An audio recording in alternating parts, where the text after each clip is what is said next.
Salam Pimpong. Untuk kali ini saya tetap dalam program menjawab pertanyaan-pertanyaan dari para penggemar. Dalam program Q&A, Question and Answer. Anda bertanya, saya akan menjawab.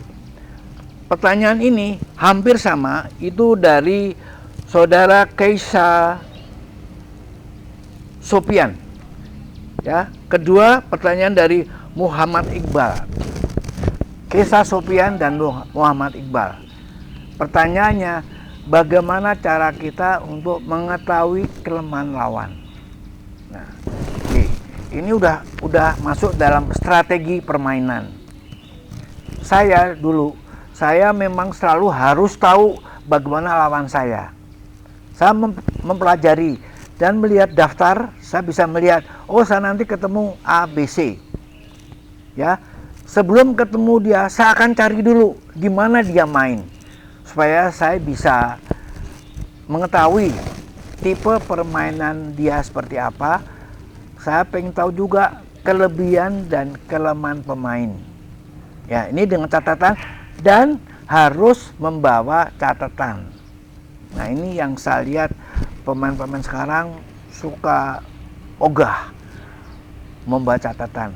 Jadi kalau saya mau main, saya lihat dulu calon lawan saya siapa, di mana dia main.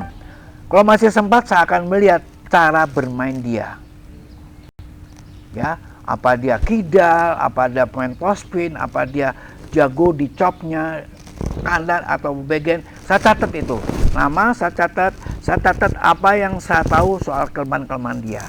Ya, tapi ini plus. Kalau tidak sempat dan kalau kalian males untuk mengetahui kelemahan lawan, nah, ya mau nggak mau kita di dalam permainan kita harus, ya misalnya sebelum bertanding kan kita bermain dulu pemanasan.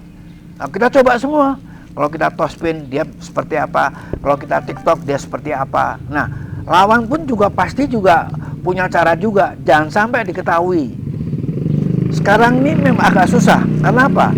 Karena kita main 2 kali servis. Gamenya cuma 11. Jadi mau nggak mau kita harus siap menghadapi lawan itu. Ya, jadi kalau saya mempunyai catatan. Sebelum main saya udah mempelajari tipe permainan lawan saya. Saya catat, ingat catatan, saya catat. Nah, kalau dalam